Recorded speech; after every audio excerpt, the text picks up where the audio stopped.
Machines is Tower 49. Go ahead, 49. Are you still an effective team? Oh, goddamn door picker. Yeah.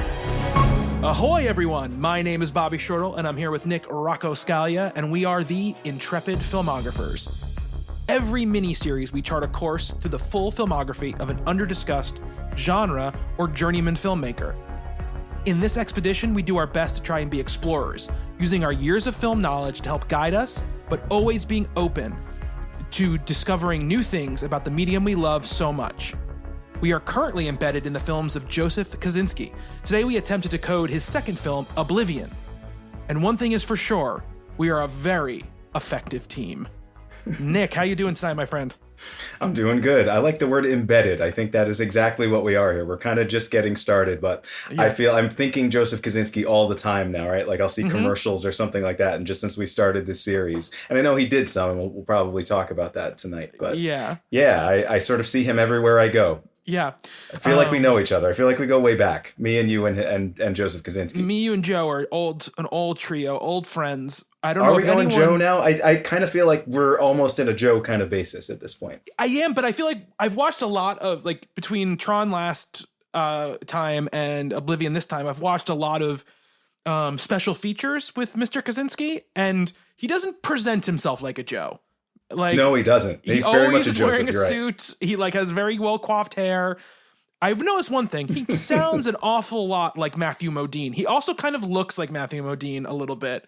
Like he's got the same like kind of pinched eyes, and he's got a very similar voice. Like I think if you closed like your eyes and listened to both of them talk, they would sound very similar. It's funny. I was listening to another podcast and they were talking about Matthew Modine, and like one of the hosts knew who that was. One of them, there's three. One of them knew who he was just in general. Mm-hmm. One knew him from Stranger Things, and one was like, "Who the hell is Matthew Modine?" And they were like trying to figure out whether Matthew Modine was ever a thing, like in the '80s, whether he was kind of an A-list guy at one point or whether he barely existed. And so another person that's been kind of on my mind lately. Also, I like Matthew Modine. I like Matthew Modine quite well, and I think in the '80s he definitely. I don't know if he was A-list, but he was close for a period of time, I believe. He was in a lot of big deal movies, and he was the star of some of those movies. So, oddly, the thing I think about Matthew Modine the most of, other than Stranger Things now, is that I think it was HBO film about the AIDS crisis. It was called And the Band Plays On. And he was like star like of that 91, 92, so post-80s. So he did have a career after that. He did, for sure. Yes, absolutely. Absolutely. It's funny, After Stranger Things is very popular, and a whole generation of people who don't have any idea who Matthew Modine is now know who he is because of that show, but they think of him as like an old guy. And then I saw some people, on social media being like, "Excuse me, this is what he looked like when he was in his 20s." Yeah, he was a notoriously handsome man. That was like the whole thing about Matthew Modine when he first started. Matthew Modine, Joseph Kosinski doppelganger, obviously not in the film Oblivion, which we're talking about tonight. Such a small cast in the movie Oblivion. Like I'm sure there was room for him in some role in Oblivion, because there's like. We're going to talk about maybe 5 actors tonight, if we even get to all 5 of them. And other than that, it's basically just a kind of an empty world. He could have played the Nikolai Coster-Waldau role for sure. Well, anybody could have played that role, yeah. I'm sure we'll talk about that. We're here to talk about, what's this, a 2013 film? 2013's Oblivion. So 3 years after Tron Legacy, this film comes out. And this isn't one of those, I think when we get a little bit into his other movies, Mr. Kosinski's movies, we're going to talk about some false starts or some movies that he was attached to that he ended up not doing. But this was pretty much right off of Tron. He starts working on this film. We talked about a little about last week, but he actually wrote this thing or started conceptualizing this thing like 5 years before he ever did Tron, right? In 2005, when he moved to Los Angeles, he created this, which is such an interesting thing. And one of these things that I don't know how you feel about it. It rubbed me the wrong way a little bit, where he's like, I made this graphic novel that I sold to this radical comics company. But I never intended it ever to be a graphic novel. It was always going to be like a pitch deck for a movie, is basically what he said. Yeah, I read that. I mean, I'm not bothered by that. It's a strange approach. It worked for him, so who am I to criticize? Yeah. But yeah, because I knew it was a graphic novel, and I was kind of wondering when I started watching it, like, I wonder if there is a version of that I could read. And I guess a couple of pages of it are available online, which I have not looked at because, I mean, why would I, right? Like, I've seen the movie now. I've read the script in some sense. So, yeah, I don't know. It's an approach. Yeah. I just there's something about when people like use a medium to further themselves in a different medium, it always sort of rubs me the wrong way. And I spent a lot of time talking and embedded in like sort of the comics world for probably, close to 10 years when I did a comic book podcast. It's just an interesting situation. He basically said like the relationship with Rocco Comics let him, sort of get paid to develop this movie when nobody would pay him to develop a movie. Not that Rocco Comics had any preconceived notions that like it was going to be a book that they were going to sell. They get to license the book out, get paid rights for it, obviously, for when the book gets optioned. I've seen that like on the special features of the Blu-ray, they show pages and they show like, it's basically like an art book. Basically, it's a concept art book that has like pages of text, like either in between it or overlaid on top of this concept art. And it really is, I mean, it's stunning concept art. Based off of this, there's a bidding war with like all the major studios. He's basically he's doing post on Tron, and there's a bidding war happening for the right to make this movie. Disney ends up winning it. They greenlight the movie. They start to produce it. And then pretty quickly, they're like, there's no way we can make this PG-13 movie into a PG movie and have it retain any of the reasons why we bought it. So we're going to let somebody else buy it, basically. We're going to put it into turnaround, which is like a studio term for basically... We're not making it. But we still own the rights to it, but we're not making it. And it could happen again. We're backburnering it. But this way they let other studios bid on it. Universal ends up buying those rights. And, of course, making the PG-13 movie. It seems insane that Disney was like, we can't make a PG-13 movie. It's like the standard rating for movies. Well, I was just going to say that. And like, yes, there's some violence in this movie, but it's very, it's mostly off screen. It's not graphic at all. You would think those drones could really do some damage to a human body, but like people just get kind of disintegrated or blown off the screen. And I don't know, to me, that was more a thing about the MPA or the MPAA, whatever it is. It's the MPA now. It was the MPAA. Like, how much the standards have changed over the years, because this is a G. Like, this is inspired very heavily by late 60s, early 70s sci-fi, which I love. I think it's a wonderful period of Hollywood filmmaking. And like, you could get away with so much. Like Planet of the Apes, we were talking about that a couple weeks ago off air. And that's a G-rated movie where like some pretty gnarly stuff happens to characters in that. And you could take your 3-year-old kids to see that movie. And for this very, very sort of chaste, non-violent movie, and I guess there's a little bit of nudity in it, but easily could have been cut out. It's from the back anyway. The thought that can't be a PG anymore, like, are we overly sensitive as a culture, or were we in 2013? Because it's only gotten worse. Whatever it is, it's only gotten worse now. I just think, like, when you have adult people engaged in, like, tense situations and there's like romantic stuff happening and all this other stuff, it just feels to me like MPA is just going to default to do PG-13. But also I feel like studios want it to be PG-13 because PG movies don't sell. There are no movies that are PG anymore, basically, except for like Pixar movies. So if you're not animated, you're not getting a PG rating. And they don't really release a lot of live action movies under the Disney banner.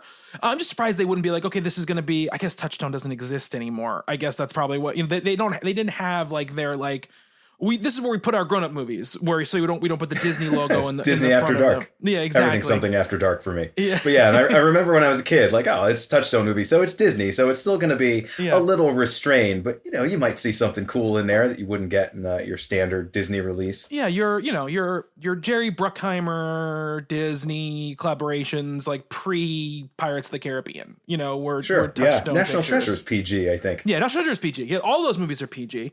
Which is crazy. It's insane. It's that, I guess, is Pirates of the Caribbean PG?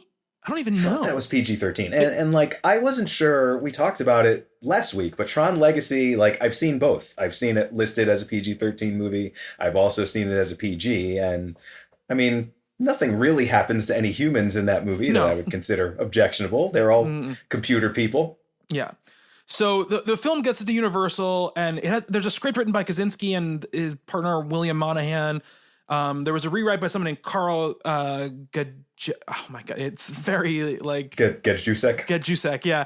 And then when the film passed into Universal's hands, a final rewrite's done by Toy Story 3 writer Michael Arndt, but under a pen name, Michael D. Brun. And Little Miss Sunshine writer Little Miss Sunshine, and also original first draft of The Force Awakens, Michael Arndt. So very big screenwriter, especially at the time, like an incredibly in-demand screenwriter, does sort of like this like ghost write on the script. I mean, we're going to talk about it. I don't know what the rewrites brought to the script that wasn't there before, because there isn't much in the scripting of this in the first place. We're putting our cards on the table already. Yeah. I mean, if we didn't think that, then we should maybe reevaluate ourselves. Yeah, we should be doing a podcast where we act like we're movie experts. If that was the case.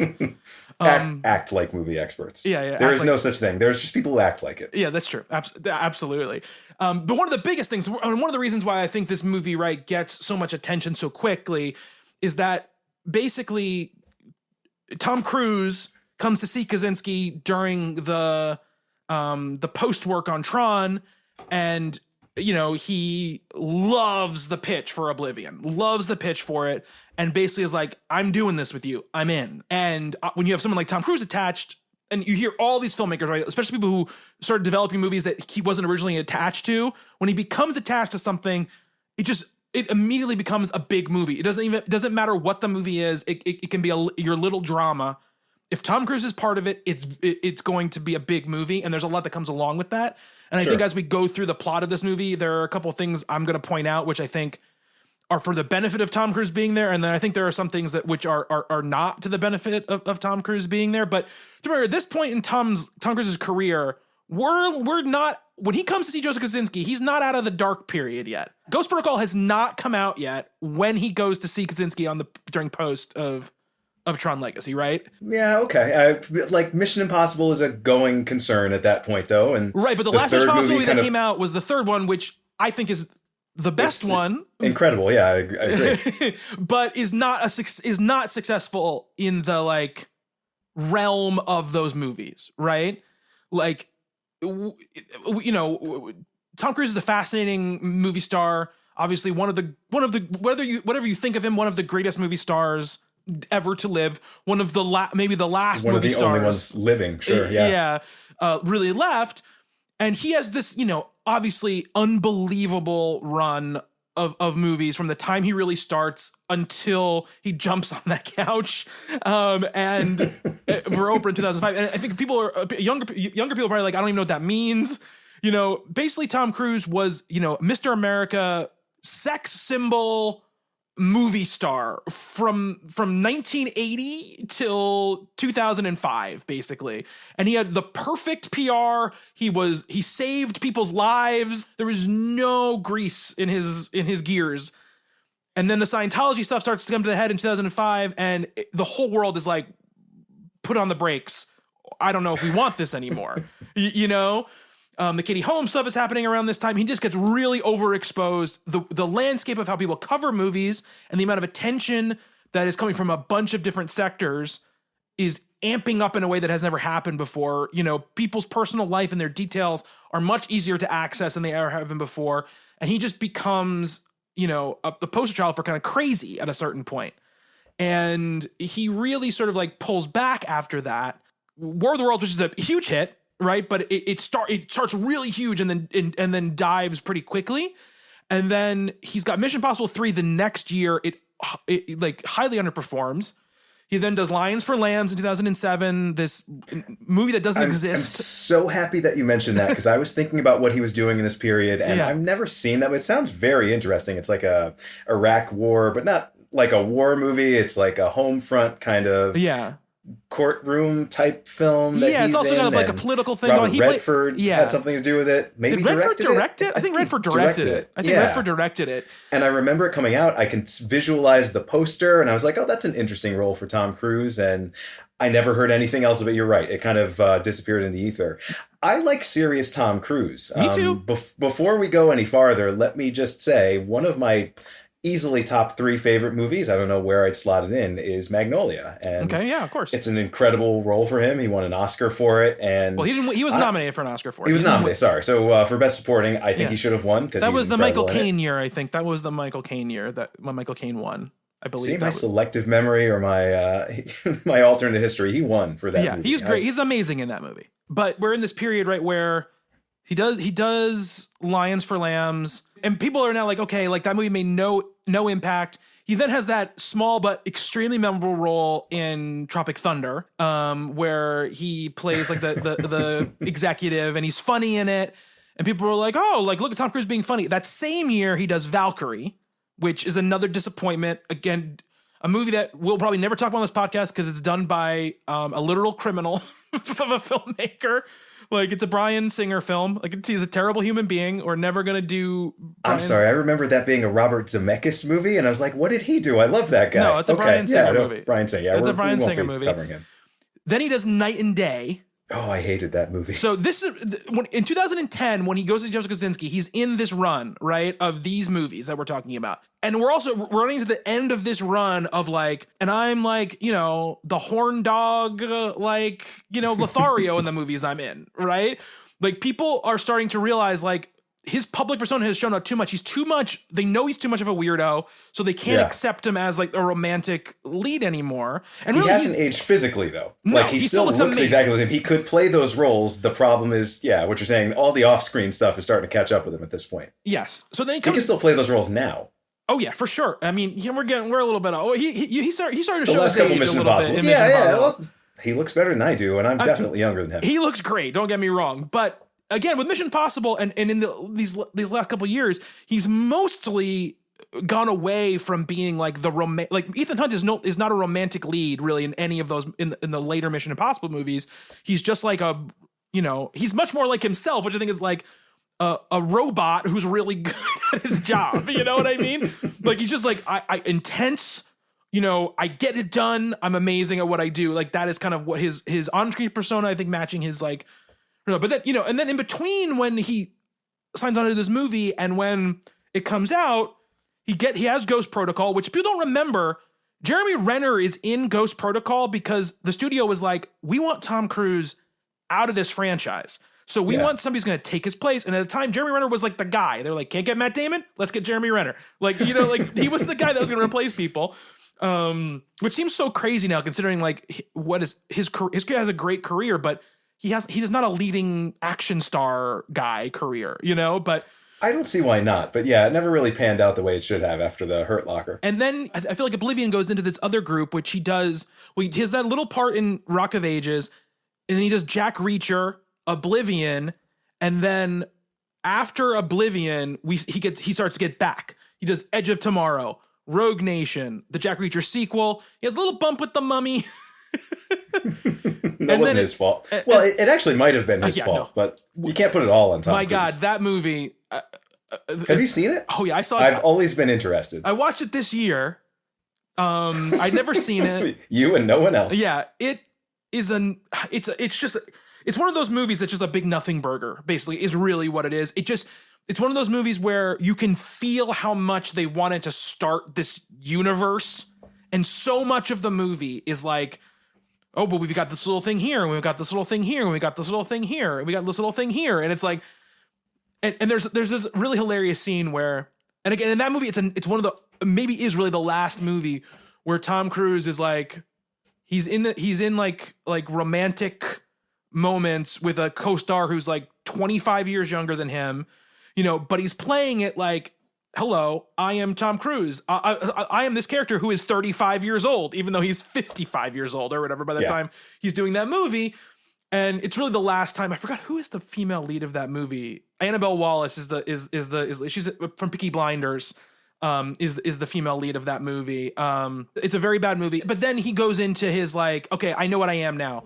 I've got Mission Impossible. I've got Top Gun. I've got Mission Impossible. And then he's, on top of the world again in many, many ways. And people are celebrating him. But this is right in that period of time where he's trying to figure out how to bring himself back from, where he was. And in many ways, I think he's finding his guys in this moment because he spent a lot of his pre that meltdown time. He went like, okay, look, I'm the biggest movie star in the world. I can get anything made I want. I'm going to do that, use that to work with interesting directors who I think, can challenge me to have good performances. So he works with Cameron Crowe. He works with Paul Thomas Anderson. Like that's what he's doing. And after that like meltdown, he goes into this shell and he's like, okay, I'm going to find directors who are visually strong, but who I can really be the author of the movies in which I am in. Author and also the producer, right? Like his company is kind of taking a huge role in these things. And I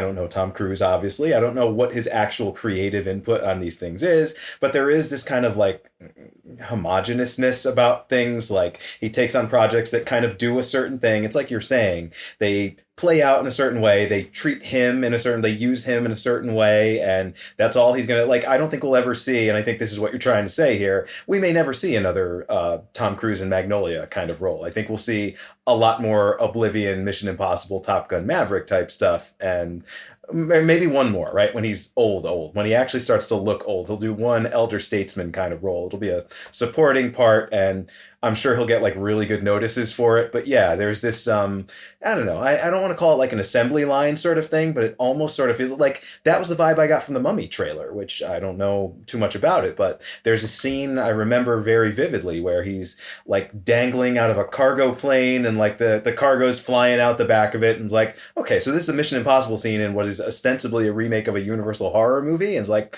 that must be Tom Cruise. That must have been him or Skydance or whoever said, we got to have one of these here. We're just going to do that. So I don't know. He's an interesting guy though. For people like me who are 5'5" and 3/4, 5'6" on a good day, he's an inspiration to all of us. I mean, you have to be devastatingly handsome and lots of other things too. But I gotta respect him for that, for being the short guy before Kevin Hart came around. Yeah, anyway. yeah. He's a fascinating performer. I think, he's one of those people, and we'll probably talk about this as we go along in these movies. I think people often, and I'm guilty of this when I was younger as well, I think often discount the things that make people movie stars and the things that they can do that quote unquote maybe great actors, like people who are much more what we consider like great actors, can't do. They'd be able to react to nothing, to act across from nothing, to be able to play a lot of scenes and a lot of big moments without any words. Like those things are very difficult. Like you have to be the center of an entire enterprise just on your own. And obviously he's one of the greatest to ever do that. And also can be a great actor in the right, situations. Yeah. As well. The screen presence is like off the charts. I mean, he's just a mesmerizing actor. Like even if you don't like him, even if you are kind of caught up in the gossip or whatever, the off-screen stuff that happens. I mean, if he's in a movie, you can't take your eyes off of him. He just has this like, I mean, it's not an everyman quality exactly. It's kind of an Ubermensch sort of thing, but he's the movie star, right? And I would like the one movie I've ever seen him in where he has very little screen presence is Oblivion. So I think that's kind of interesting because everything else, good or bad, he's made some questionable movies. He's made some really, really great movies, but he's always been kind of the central figure in those movies. And he always just kind of commands your attention. And in this one, which you've been saying is kind of in some sense a comeback movie for him, he's nothing. He's barely there. And I don't know. I think some of the drones give better performances than him in this movie. It's funny because he's barely there and he's all there is for most of the movie too, which is the thing about the thing of the movie in general. Watching a lot of the special features on the Oblivion Blu-ray that I have, and reading up on it, I can definitely see why Cruise and Kosinski bonded with each other though, because we talked about this with Tron last time. Kosinski was like, I want everything that can be real to be real. That ethos comes over to this movie as well. That entire like apartment that they have, the sky apartment they have. Oh man, I love that place so much. They built the whole thing. They surrounded it with screens that projected that sky around them. There wasn't green screen, so they were able. So this is like, which is the thing that's done so much now, but it's really ahead of its time. And that, like, you know, The Mandalorian, I think, was the first time that was like widely used for something, which was 4 or 5 years ago at this point. But like, we're talking 10 plus years ago where they're already implementing this technology, and it looks great. Like, one of the things I will say about this movie right up front, I mean, not that it's that old, right? But this did not feel dated at all in terms of the way it looked. I mean, there's some things plot-wise, story-wise, that I think in the era we're in technologically now are starting to show their age a little bit, but not the visuals. I really was impressed by that. I completely agree with you. I think the movie looks great. They wouldn't film the top of a volcano for the skyscapes. So they're actually real skyscapes that they filmed. The bubble ship is completely real. They completely built the bubble ship. The bike is real.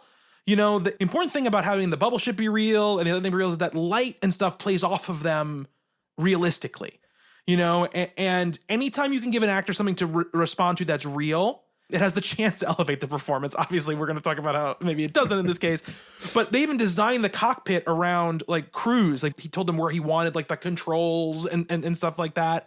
And even that screen that Andrea Riseborough's character uses, like, she was actually seeing the stuff that was on that screen, which is crazy. Very ahead of its time. It's it's a curved tablet kind of thing. Yeah, the tactileness you can definitely feel in this, and I think that goes to the way that it looks so good, right? The movie does look great. The effects look great. And I'm saying all this nice stuff up front because there's not going to be a lot of nice stuff that I say once we're digging into the actual movie. But like I said, Cruise was cast. They had a bunch of people that they were going to cast for the Julia role. Jessica Chastain was actually cast in this. And then Catherine Bigelow was like, I really want you to do Zero Dark 30. And Cruise let her out of the contract for the movie to go do that movie. Isn't Jessica Chastain famously tall? Very tall. Yeah. That might have had something to do with it. I don't know. I mean, they've been doing that for years. I mean, Robert Downey Jr. is in Cameron like Diaz too, is in like 30 Marvel movies where he's the shortest person by like a foot. And when he stands next to Chris Evans, he's always on the level with him. Yeah. You know? Amazing what you can do in the Apple box. Yeah, exactly. So they went to Olga Kurylenko for the Julia role, and then Andrea Riseborough was just one of a few people they auditioned for that role. And then other than those three, you have Morgan Freeman, you have Nicholas Coster-Waldau, and you've got Melissa Leo, who's more of a voice performance, obviously, and then Zoe Bell, who apparently I think was supposed to be in more of this movie, because when she shows up at the end, I was like, Zoe Bell was in this movie? I was like, is that Zoe Bell? She's literally in one shot. It maybe lasts 5-6 seconds. I mean, even Morgan Freeman, he's in it more than that, obviously, but it's kind of a glorified cameo. It's an important role, but screen time wise, a couple of minutes. Zoe Bell, people don't know, famous, amazing stunt woman. She was most famously Uma Thurman stunt woman on the Kill Bill movies, and then she's in Death Proof. Starred in Death Proof, which is awesome. And she's fantastic in that, and she's had a nice like career, you know, as like a featured actress since that time as well, which is really, really cool. Well, it's nice to see her for the very few seconds. It's the very end of the movie too, right? Isn't it like the second to last scene? Yeah, it's like the last shot of the movie, basically. And we'll talk about that scene because I have a lot to say about all that stuff. And then much like in Tron Legacy, he has a electronica group doing the score for this. M83, I guess, is their name. He wrote the script listening to their music. So they do a lot of the music here. But they had a huge song at the time, which I meant to look it up before we recorded here. Like, I don't remember the name of the song. I can hear it. Like, I can hum it if I need. I won't, but I could.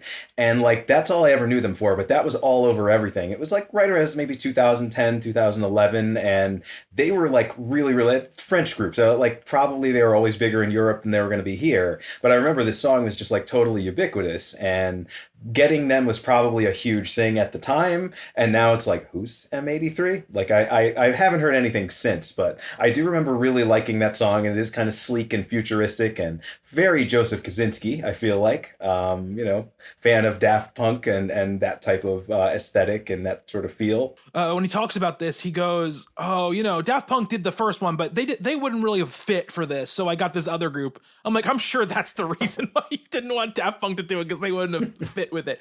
But the guy who did sort of like some of the arranging and some of the background stuff on Tron Legacy is kind of co-credited with the score here. Basically what everyone thought was going to happen with Daft Punk happens with M83 here, where they have to have an actual movie composer come in and sort of work it with them.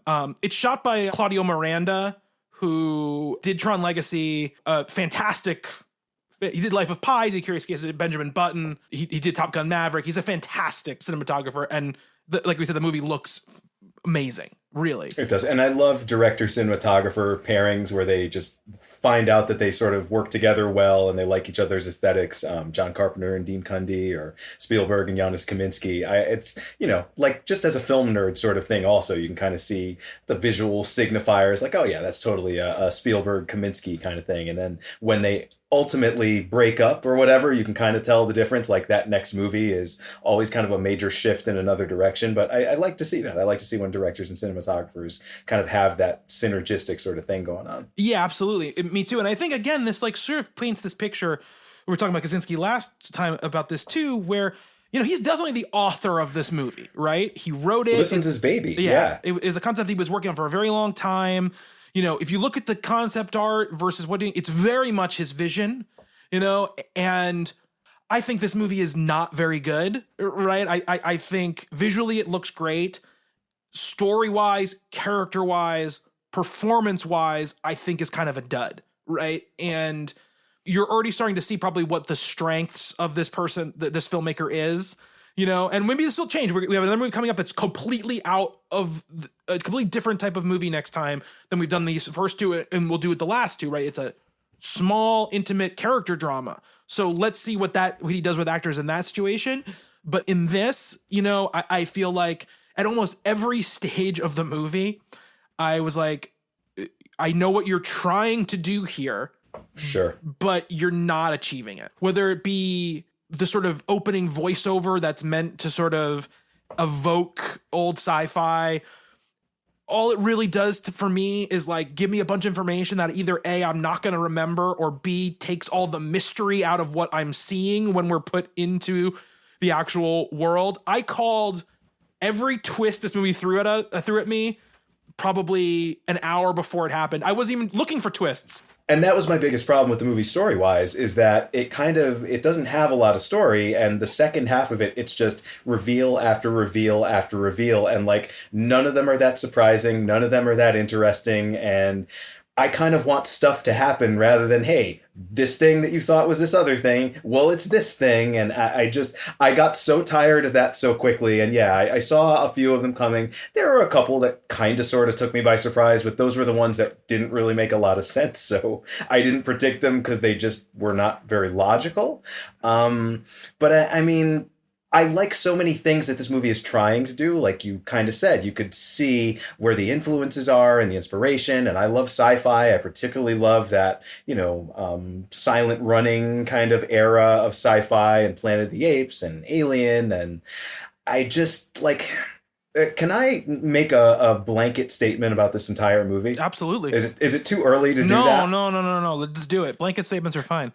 Okay, because I thought this was kind of fascinating in that we talked a little bit last time about Joseph Kosinski, how he starts his career essentially making commercials that look like movies and feel like movies, right? There are these 60-second or 30-second things where they have this very sort of sleek look. They're very cinematic. They have a little bit of characterization. The Gears of War trailer is a great example of that, right? Sets up a world, gives you an action scene, kind of creates a little bit of emotional connection between you and the character. So like here he is making this movie, and to me, it just feels like a commercial. Like this is a feature-length, big-budget sci-fi movie that feels like a commercial. Like it is that thin in terms of the characterization. It's that like there's a real like impersonal feel that this movie. I think that's the best way I can describe it. Right? Like none of these characters feel like real people, and therefore I don't care that much what happens to them. And I'm sorry, I'm going to bring this up again.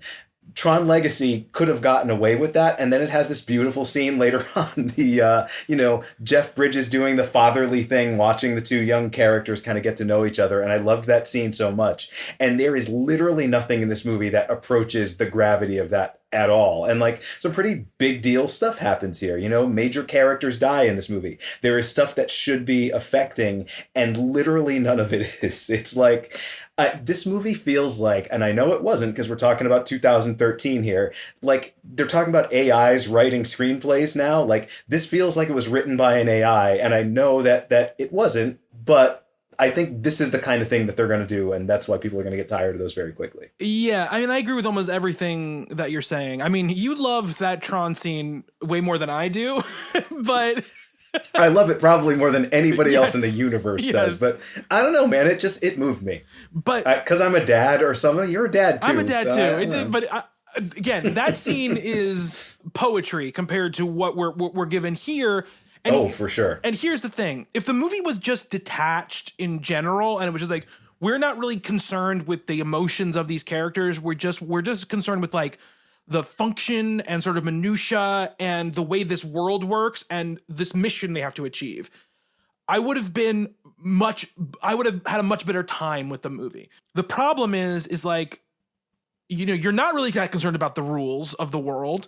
Like you give a very cursory idea, like of what it's like the anti-Inception, right? Which is like, we're just gonna have whole scenes where all it is me just telling you about like what the rules of this world, which I love. I don't care about like if that's what you want your movie to be. I'm all in with you, man. Like go for it, you know.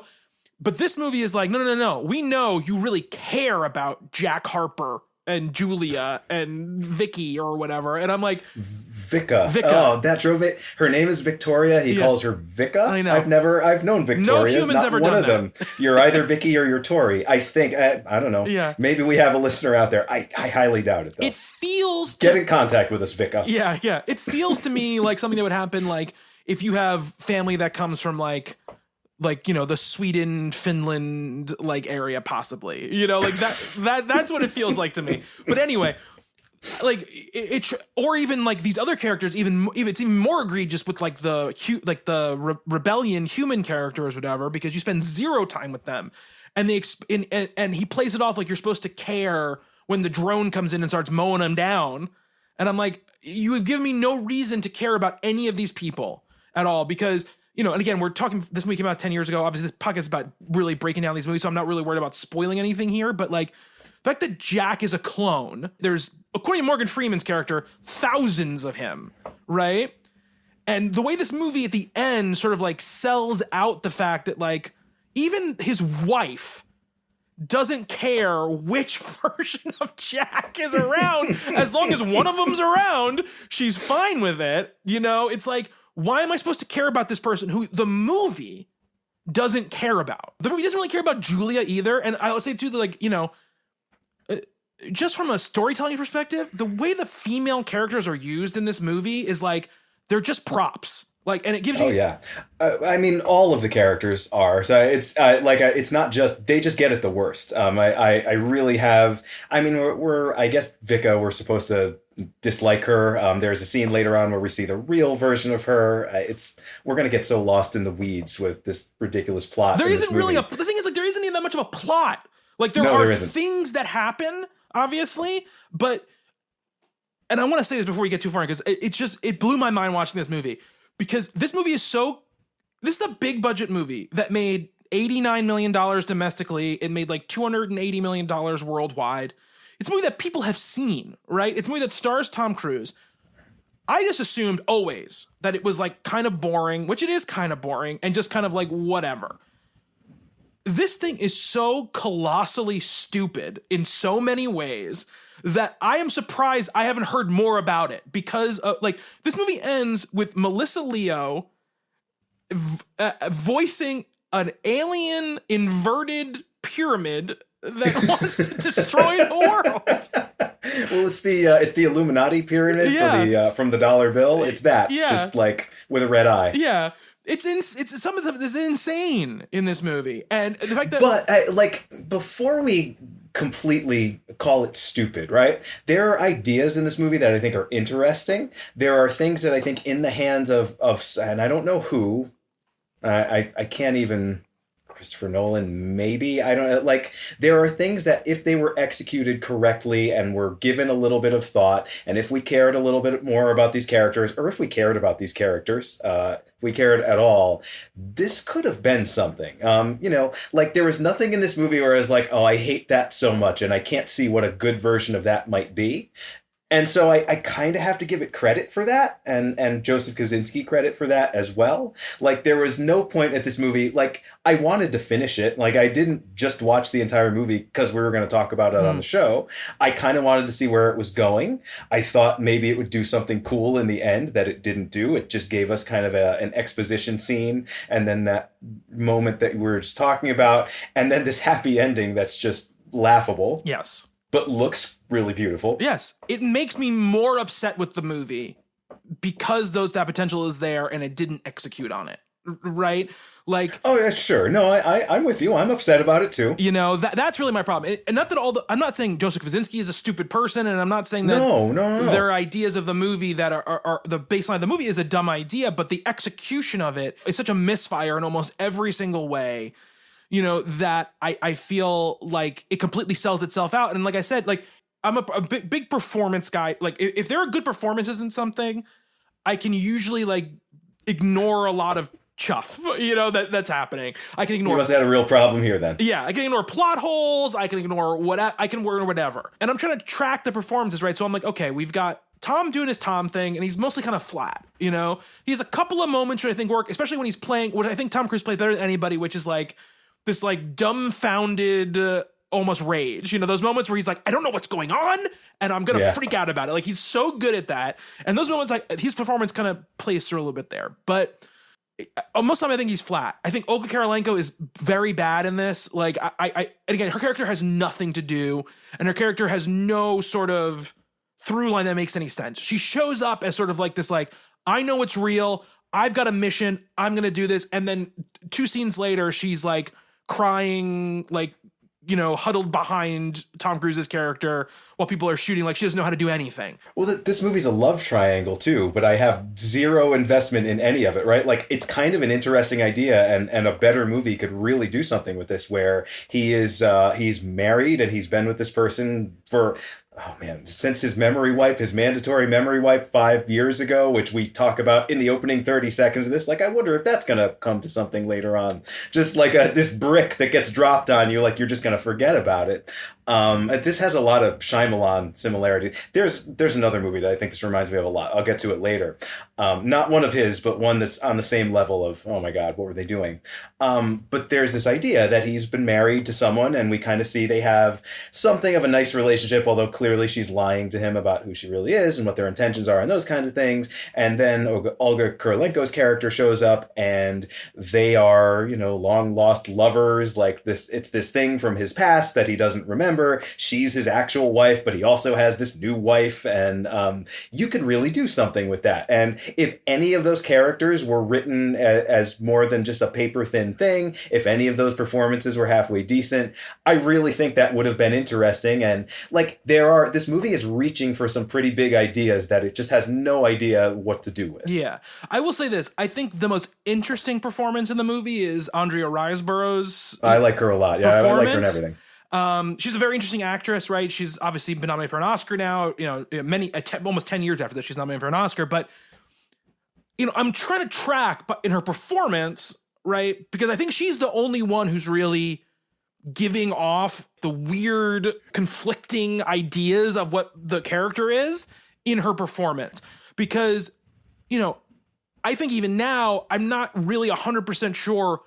She obviously knows more than Jack knows, right? But I don't think she knows they're working for, like, the alien bad guys, right? I don't think she knows that, right? But I think she knows that there's something about their relationship. There used to be this other person, because she says that thing like, oh, it was always her or whatever about their character or whatever, about Julia. Well, there's levels of like need to know, right? Like the Tet is feeding her information, and it's more information than Tom Cruise, who is, he's the dumbest character in this movie because he has to be. But I think like this artificial intelligence knows that and is comfortable with just him knowing nothing. She knows a little bit, and neither one of them can completely put the full picture together. Yeah, but she's playing like a ton of emotions all the time, like because there's that moment near the beginning where he first starts kind of talking about how like this other thing's going on, and we should really look into this, and what if we're doing like this thing, something feels weird, and then she like uses her feminine wiles or whatever to sleep with him in the pool or whatever. Yeah, which is, I'll tell you though, I love that pool so much. The pool's I amazing. want to swim in that pool. Yeah. The movie I probably never am going to see again, but man, if I could have, I would visit the set of this movie in a second. So she obviously knows, like, okay, I need to distract. Part of my job description is to distract him without him knowing I'm distracting. There's a little bit of like that, like Sharon Stone in Total Recall. I was just going to say, yeah, like it reminded me a little bit of that. on. Like every piece of this movie, you could trace it back to another big budget sci-fi movie. It's like, oh, I've kind of seen that. Like Dark City has some bearing on this. I did see a review that compared it to 2001, which... That's insane. But, I mean, we talked about with Tron, you know, there are ideas, there's visual ideas in that that are directly, I mean, the hotel room sequence or the Jeff Bridges' character's lair in that movie is very much the Grand Hotel from 2001. The Tet, the shots of this mega structure in the distance have a sort of 2001 kind of feel. There's that same sort of tactile visual approach to things like space stations and robots and things in this movie that Kubrick was very much a fan of. Also, you get some of those Kubrick-esque compositions. So it is drawing from some pretty great sources. It's just not really doing it. Dark City is one of my favorite movies also. And, all the stuff, the Meet Me in the Empire State Building, that kind of thing. I mean, it works better for me when it's Jennifer Connelly because literally everything works better when it's Jennifer Connelly. We'll get to her when we talk about Top Gun Maverick. Yeah. Well, actually, no, we'll get to her next week because that's right. Because Yeah, she's Only the Brave. Yeah. So yeah, Riseborough's the only one to me. When she was on screen and she was doing her stuff, I was interested because I was like, what does she know? What doesn't she know? There's a couple scenes where she's almost acting like insane because obviously she's got these like competing things going on because she actually cares about him. Right? Yeah. She does actually, unlike the Sharon Stone thing, she does actually care about him, right? She loves him and she, like, as far as she knows, she loves him and she wants to be with him, but there's all these other things going on. I really like the scene of the second version of Vika. Like, that's one of the better scenes in the movie that kind of has just an interesting subtext going on and like what we know, the dramatic irony of it is really interesting.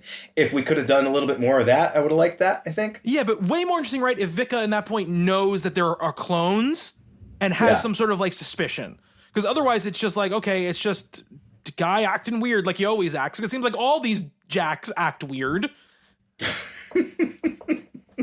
They're all a little robotic, yeah. So that's really performance-wise, and I think Freeman and to a more kind of Waldo are just like wasted. Like, why are they the people? I mean, Freeman when he first appears looks awesome, like, but it's such a design over function thing because he's wearing dark glasses in the middle of like the darkest room that's ever existed. But whatever, it looks cool, right? It looks cool. It's very Book of Eli. Yeah. Let's talk a little bit through. We'll go quickly because again, like there's not that much plot, but basically we start with that voiceover. There's so much plot. Like there's not much plot in the movie, but like the stuff that we have to sort of internalize at the beginning is just like, and that's the first mistake the movie makes. I feel like, because like you almost want a Star Wars text crawl, but like maybe that would have been even worse. For me, I would like to be dropped into that world. And again, this is part of the reason some of the stuff with like the Cruise involvement, because Cruise famously likes to test his movies over and over and over again and really pay attention to what the audience says. They don't like this. They're confused by this. They want this to happen. They don't want this to happen. And he'll do stuff. He'll take himself out of the movie in certain points. I think it was in Jack Reacher. There was like a love interest thing where they actually like get together and the audience hated it and he took it out. He's like, got to do what the audience says. And I feel like the whole beginning is very much like either a studio or audience note, or it's just Kosinski taking the wrong lessons from other studio notes. If you drop me into this world where without telling me really what's going on, I will be way more interested, right, for the first hour of that movie than I was watching the movie in actuality, because I would rather be confused trying to figure out what's going on than already be like, well, his memory was wiped 5 years ago. Why would they do that unless there was something nefarious going on? So obviously whoever he's working for is not actually the good guys. Obviously the bad guys are really the good guys. You already at the immediately, all the information dumped on you. That plus the like sepia toned version of like the New York stuff. It doesn't look like a movie, right? It doesn't look like a movie. It's one of those things where it's like either they decided this late or they repurposed it here in addition to where it comes later because the studio was like, we need something earlier to kind of show that Tom has a love interest and whatever.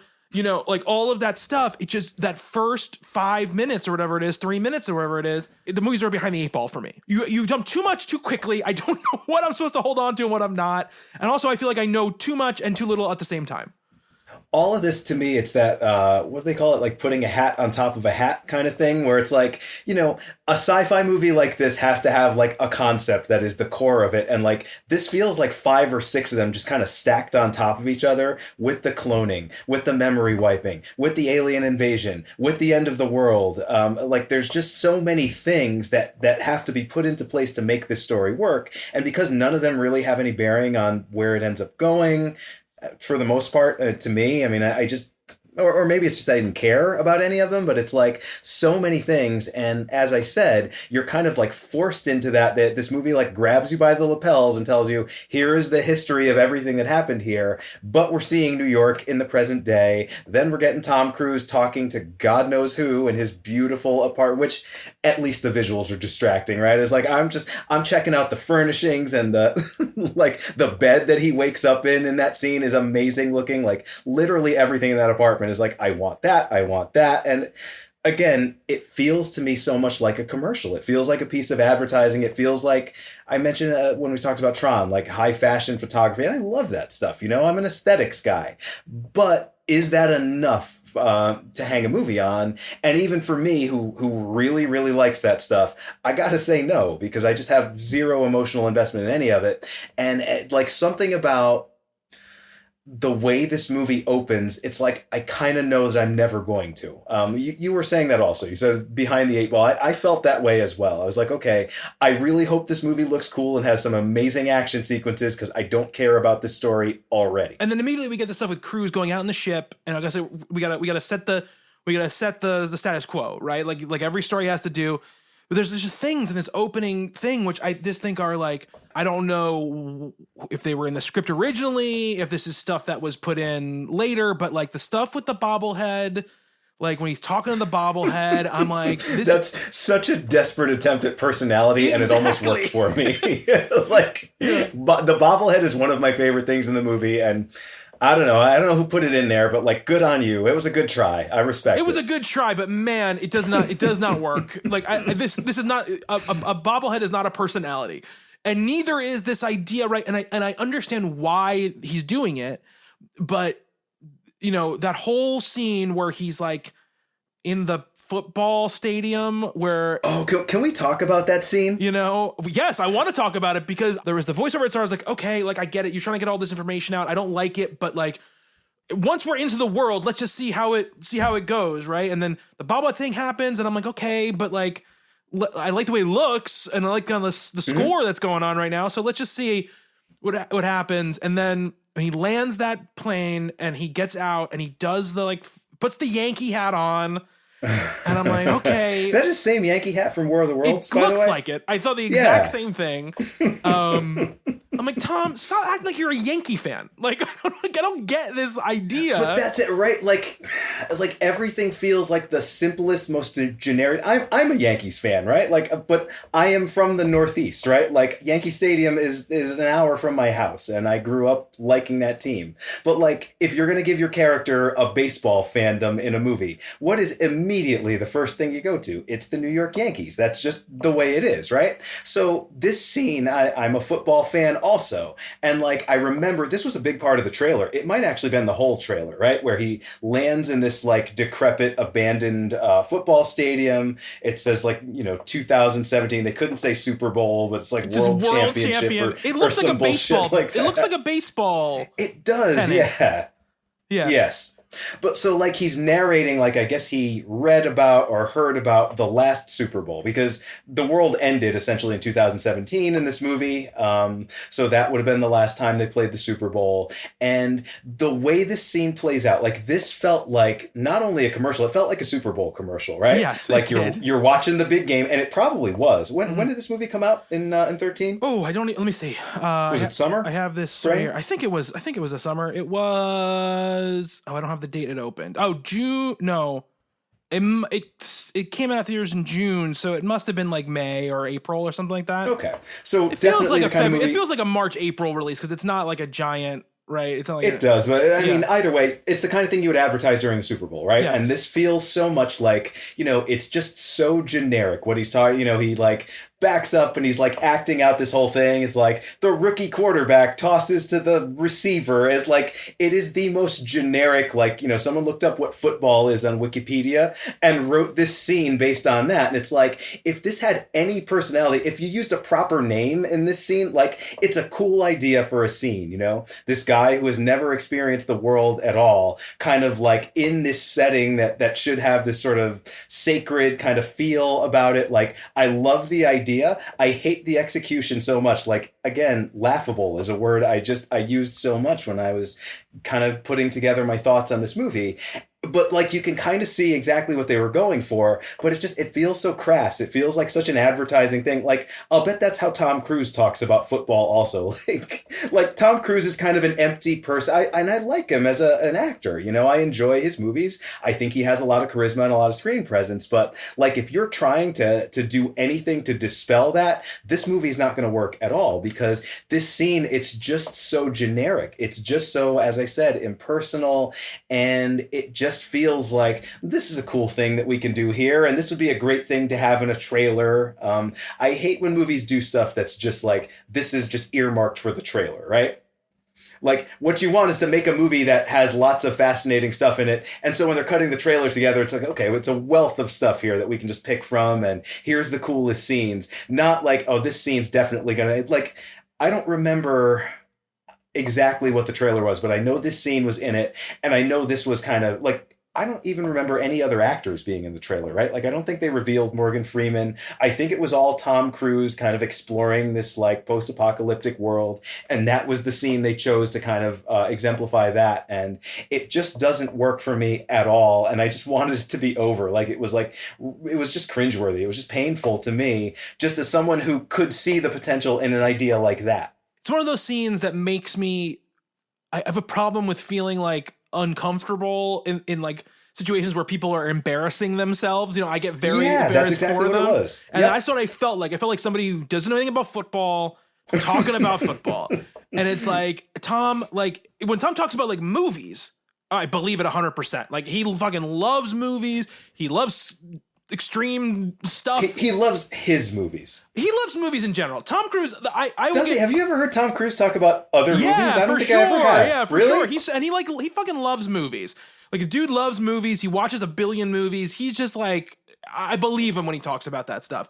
This, I don't believe at all. I don't believe Joseph Kosinski cares about football. I don't, it's one of those things where it's like, and it's like, fine, you don't have to, exactly. But then don't do this scene. Yeah. There's so many other things you could do. Yes. I love, like, one of the great cliches in this movie is like, every time they go down to the surface, right? Every location is like, we're in the New York Public Library. We're in the stadium where the last Super Bowl was ever played. Like, there's no just sort of like middle of nowhere locations, even though the whole thing, like the world is basically a desert, right? And there's some great shots. It's like New York City was decimated by a tsunami or something. So everything's just covered in dirt and the tops of the buildings are the surface. That's a cool visual idea. But it's like, it's the most generic version of that, right? It's like, oh, someone saw New York on Google Maps and it was like, all right, or Google Earth, right? And just made something based on that. I mean, this movie has no specificity in anything. And like that's why I like the bobblehead so much, anything like that would make this so much better. Use a proper name, right? Use a proper noun.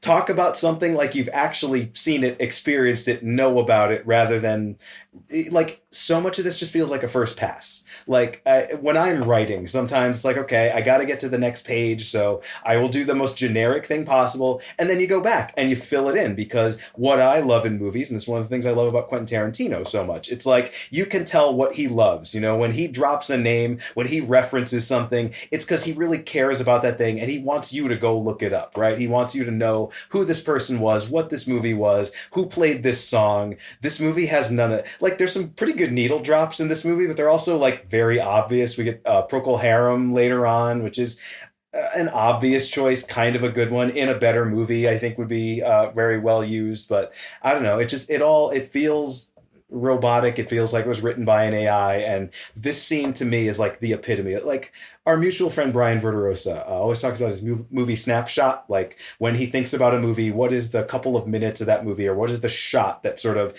you know, jumps into his mind? Like it's Bruce Willis in the air shaft in Die Hard, flicking the lighter, you know, come out to the coast. Like that's your snapshot of Die Hard. My snapshot of this movie is going to be that Super Bowl stadium scene, because it just, to me, it is it's a microcosm for the entire thing. It is the most impersonal and cold and unfeeling.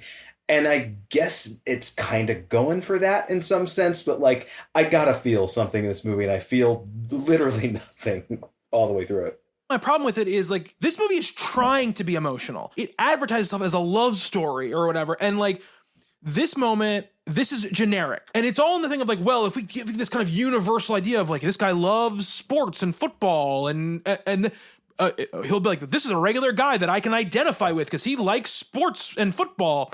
And so many movies get this wrong, and it's come so much from studios being wrongheaded about this stuff. Specificity is the way you get people to universally care about characters and things that happen in movies. The more specific you are, the more people will care. Because real people don't talk like this. Real people don't think like this, right? Like, we love the things that we love, and we care about them, and we learn everything we can possibly. I mean, you know, maybe not to the extent that nerds like us do, but everybody kind of has those things that they care very much about, and they would never talk about them in this way, and they'd never approach them in this way. And again, he's a clone. He's basically a drone, a robot. There's the sort of correlation between him and the machines and all that stuff. But it's like, not playing that. It's not playing that. That's the thing. If it was playing that, I would give it way more of a pass. If it was like one of those kind of stories where it's like, oh, I'm so far removed from this world that I can't quite get all the details right, but you can tell that I'm really like engaged with it. Like, yeah, that could be really cute. Yeah. Like the newest Planet of the Apes movie. There's an ape takes place hundreds of years after the last set of the Reeves movies. There's an ape like recounting like the stories of what happened in that movie, and he's getting a lot of details wrong, but he's doing it wrong because he's so far removed from it that he's kind of picking apart from what's been left behind, right? Right. You know? Well, it's about personal experience. Yeah. I'll make the comparison I was going to make before, and maybe there's a conspiracy theory in this somewhere. The movie that this reminded me of a lot was Battlefield Earth. Okay. And you've seen Battlefield Earth, right? I mean, I saw it probably when it was released. I don't remember much about it at all, except that it was terrible. Okay. Oh, it's certainly terrible, but like even that does a better job of some of the things that this movie is trying to do. Mm-hmm. There's a scene, one of the okay scenes. I'm not saying it's a good movie. Don't end this partnership now just because I'm saying nice things about Battlefield Earth. But there's what's your theta count? Your blood theta count? I'm Xenu. Actually. Oh, okay. All right. Yeah. That's definitely going to get us canceled, right? In that movie, in the early going in that movie, so it's like 1,000 years in the future, which is ridiculous in and of itself, and humans have kind of reverted to this like primitive sort of state, and they show up in this setting, they're like hunting, you know, it's this real like hunter-gatherer sort of caveman sort of thing, and there's these animals there that are not moving, and it turns out to be a miniature golf course, like an overgrown miniature golf course, and like it's a reveal of this like piece of kitsch culture from like, you know, the 1900s that these characters stumble upon, and it's kind of a nice little surprise and kind of a fun moment in that movie. And like stuff like that would work really good here. And this movie just like can't even wrap its head around like why that scene kind of works. But like a miniature golf course, right? It's such a small and insignificant and not important part of human culture, right? So it's like, have him show up in a place like that and not know what it is, but be kind of fascinated by it. That's interesting, right? Like, I want to say some of the Mad Max movies kind of do that. Like every post-apocalyptic movie, they have their little things, right? Or like The Last of Us, those kinds of things, you know. They show up in a convenience store and like that's an interesting location. The stadium where they played the Super Bowl, the roof of the Empire State Building. It's like this movie's doing it just so you'd be like, oh, look, it's the Empire State Building. We recreated the top of the Empire State Building and covered it in sand. And it feels so forced and so crass and so generic. They're doing that chase when he's in the bubble ship or whatever, and the drone's chasing him, and they go to that ravine and like the torch from the Statue of Liberty is in that ravine. Oh, of course. I'm not one of those people where like suspension of disbelief is something that I can do. And particularly for a movie like this, I'm willing to give you, like, it's a partnership, right? Between us and the filmmakers, and we know this is fake, we know this is a movie. Science fiction is like that kind of in general, right? Like anything that is speculative, they never get it right? Like there's no movie that's ever been set in the era that we're in now that knows anything about the era we're in right now. They might have gotten a couple things right, but most things are incorrect. But this movie just doesn't have like it's just these obvious touchstones that kind of do nothing for me. And it's like, okay, I can't do both, right? Like, if you're going to do something like what Planet of the Apes does, you better be as good a movie as Planet of the Apes. And this is not. If you can do something that works, I will let go of all of that stuff. I am not, absolutely. But the whole sort of like cinema sins, like kind of like culture really bothers me. Yeah, I could. Yeah. Because I'm like, a movie is not supposed to be a perfect puzzle you can put together that works in every end. It's representing something, and if it represents something well and can evoke emotion or reaction, that's all I care about. But this movie, these things stick out because the movie doesn't, and in many ways, watching it feels very much like a video game, right? In so many ways. There's so many aspects of this movie. This video game. Yeah, there's a lot of scenes in this movie where I was like, oh man, I want to fly this ship. I want to shoot down these drones with these cool ass looking guns. Like, there are definitely things that would work in that format here. But what it does feel like is, you know, this happened a lot in like the mid to late 90s and the early 2000s, where like you get something like, you know, Silent Hill, which is like a Japanese creator trying to make a game that's based on small town America, but based on movies that he's seen. So it's like a double, it's a kind of crazy, a lot of filters, which ends up being something really special and cool. But it does feel like that here, where it's like, these people have never been to New York. They have never, like you said, experienced a football game, you know, all of these things. And it's like, that's what's missing from this movie in just about every aspect of it. Things like this don't work if you're not specific. Look at the great science fiction movies that kind of play in this space. They're all super specific. This, like you said, it just feels like it's pandering. It feels like it's my first post-apocalypse. Yeah, exactly. Again, the design stuff is cool. The ship looks cool. The bike is awesome. The bike was really rode it around fucking Iceland or whatever the hell they were. Well, Joseph Kosinski is the guy that you get to get cool looking shots of Tom Cruise on a motorcycle. No one does it better.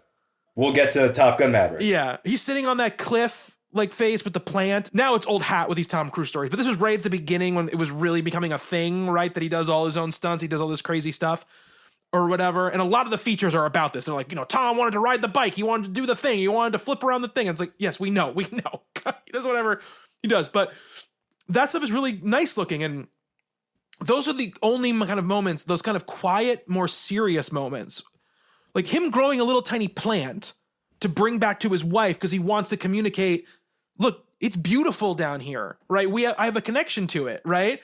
That's at least somewhat specific, right? It's at least something that he's trying to do.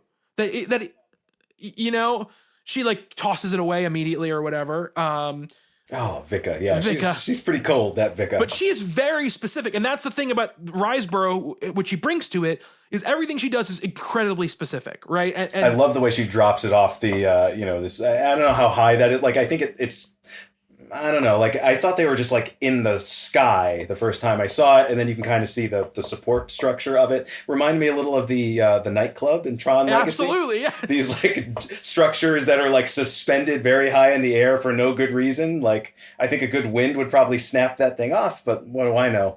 But that does give you that wonderful shot like from down below where she drops the plant in like a coffee can or whatever. Like stuff like that. That's at least somewhat tactile. That kind of feels like a thing that someone might do in a world like this. But the thing is, like, they don't spend enough time, I think, setting up the emotional stakes of what the Cruz character actually cares about, right? They do it in these big broad things. He talks about football. He's got his little like his little mermaid cave where he brings all the stuff back, and he's like, "What is this? A dingle hopper?" And he puts it on the shelf, and he, you know, but yeah, if there was more of that tone, that would be something. Set at like, I don't know if you get these. Maybe it's the algorithm just kind of knows what I like, but like, you know, high end like outdoors clothing stuff like that. That looks like one of those ads, one of those catalogs. Absolutely, it does not feel like a real place at all. No. Nor does you know, Garrett Hedlund's apartment in Tron Legacy. No. Nor does Pete Mitchell Maverick's hangar like that he lives in yeah. Top Gun Maverick. I'm like, how rich are you, Pete? Like, you're an Air Force, Navy pilot. I don't think you can afford to live this place. Anyway, we'll talk about that in a couple of weeks. But yeah, but there's this certain aesthetic thing that is like, you know, like there's a way to make that look both beautiful, but also like made by human hands and not made by set designers, yes. right? But there, like, again, but the way he interacts with all these objects and stuff, again, there is no, I jokingly brought up The Little Mermaid before, but if there was more of that vibe to how he dealt with these like relics of, it would be way different, but it just feels like he puts on his vinyl record. What's the first one he puts on? It's like also like, it's one of the top 5 most obvious choices of like what someone would find and put on as a record. Then he goes and sits outside. He takes a little nap. Like all this stuff should make him feel like, oh my God, these are relics from the past. I don't remember. I don't understand, but I wish was still here. But the vibe you get from Cruz's performance is, no, I know what all of this stuff is. I know what all of it does. I experienced all of this. That's what the vibe you get from him, even though the story is telling you something completely different, right? And I think that incongruity is difficult because it doesn't let you get connected to the character in any way. And then he finds that sort of like beacon that's in the Empire State Building or whatever that's sending out the signal, and they don't know what it's for, and they figure out, oh, it's leading to this area. What's there? Nothing.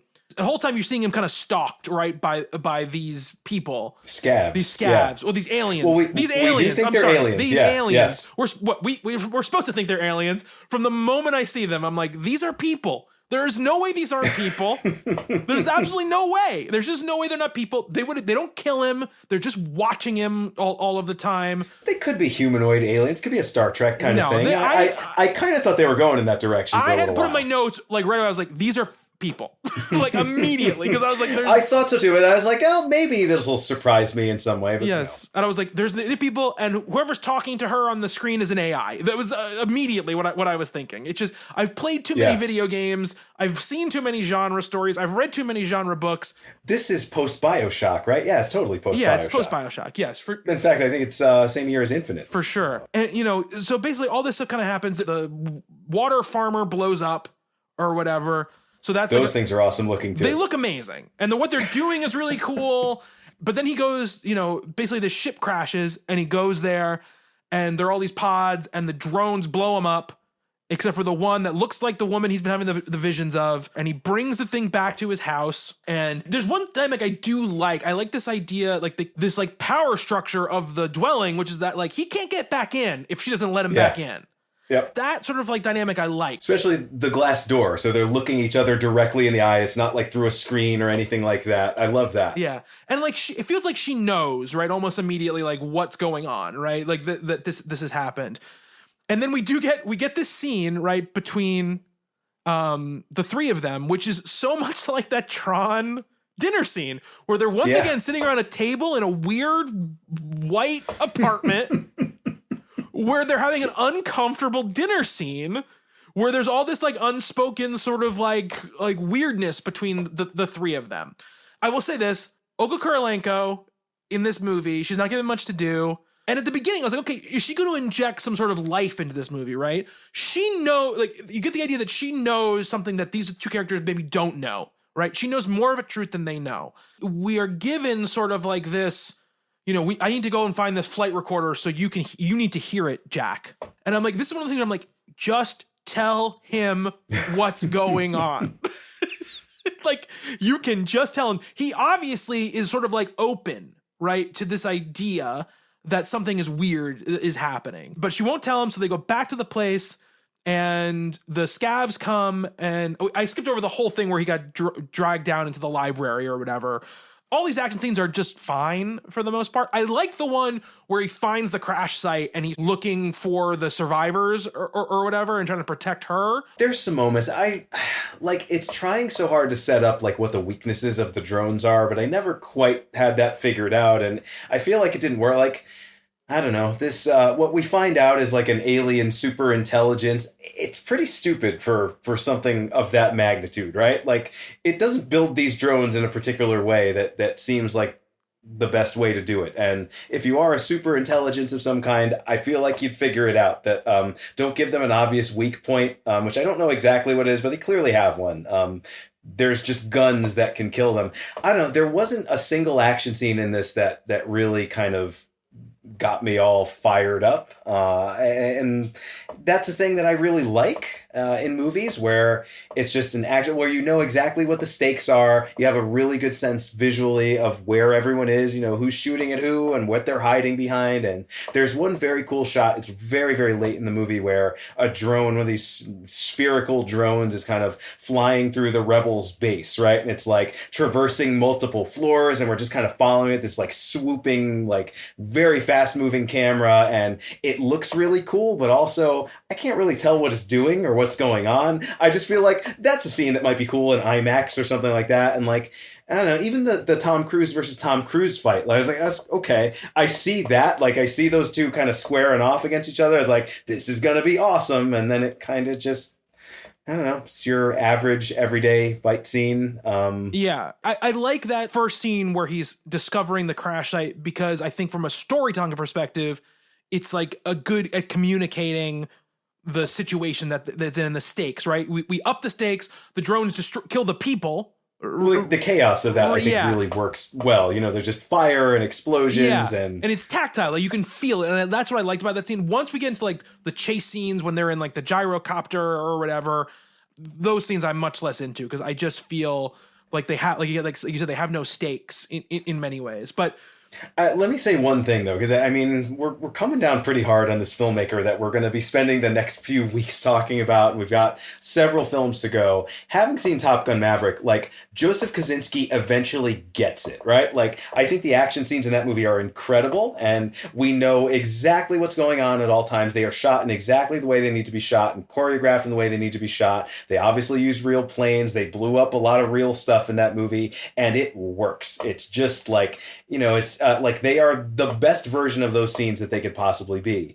Here, again, I feel like all of these scenes could work if they were just done better. And that's, you know, it's only his second movie. And like, I felt the same way about Tron. Like, Tron Legacy was kind of lacking in action. And even some of those action scenes were just like, here's like kind of your generic, like, wire work kind of martial arts fight in the club. We talked about that on the last episode. And here, there's an awful lot of that. Like, there's very few, like, every once in a while when someone's pointing a gun at one of these drones that have a bunch of guns of their own, and they're kind of firing back and forth at each other. I kind of like those scenes where they're almost like playing chicken, where it's like, who's going to get blown up first? That's how Morgan Freeman's character kind of meets his fate at the end of this movie.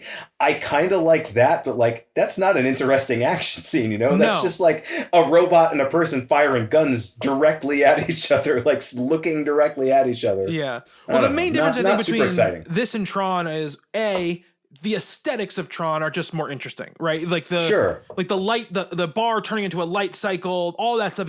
It just has, I think, more gusto to it. But also, there's a minimal amount of actually caring about the characters involved in the action scenes in Tron.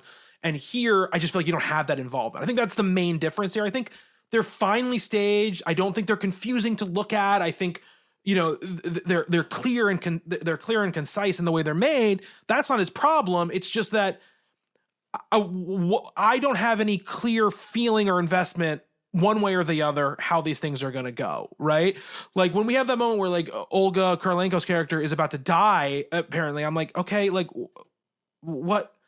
I know she's not going to die because they just introduced her like 2 minutes ago, and there's no other characters in this very movie. Quickly also. I guess everybody knew she wasn't going to die, because that kind of happens and then it's over, and it's, well, not that big of a There's deal. no other characters in this movie. She can't be gone, you know, but they do this thing where we get the reveal, right, that the scabs are people. Morgan Freeman's the leader. Nicholas Coster-Waldau is like the second in command, who like has nothing to do except he's moderately distrustful of Tom Cruise's character, but what's it, Jack Harper? Jack Harper. Such a generic name. Yeah.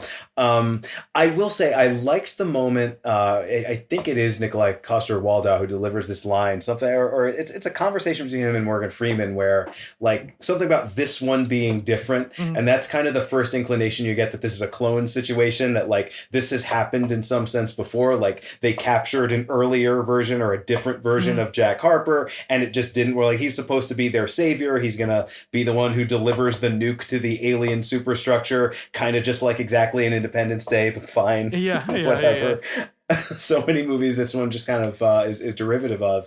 But I like that idea because, I don't know, that like that's one of the things. The idea of the clones, it's too much. It's putting a hat on top of a hat. It's another thing. I was going to say another movie, but I don't want to spoil that for people who haven't seen it. Okay. So I won't even say what it is. Maybe you've I think I know what movie you're talking about. I was thinking about that movie early on in this movie. I was like, is this this movie situation? Like that, a sci-fi movie from a couple of years before this one? Yep. Starring a really fun actor and kind of by himself. Yeah. Yes, absolutely. Yep. Boy, I wanted to be watching that movie at some points during this one. Absolutely. But I did like that idea, and I that sort of spun things in a direction that I was moderately interested in. And it was just like involvement in this movie was very hard for me. And I wanted to really like this. Like, this is in my wheelhouse. This could have been my jam. And every time I was like, oh man, maybe it's gonna like turn the corner. It never really did, but I always kind of was rooting for it in some sense. And that was a moment where I felt, and it wasn't because of the performance. Jamie Lannister is just, he's there. He replaced him with literally any good looking dude or woman. And it doesn't really matter even who that character is.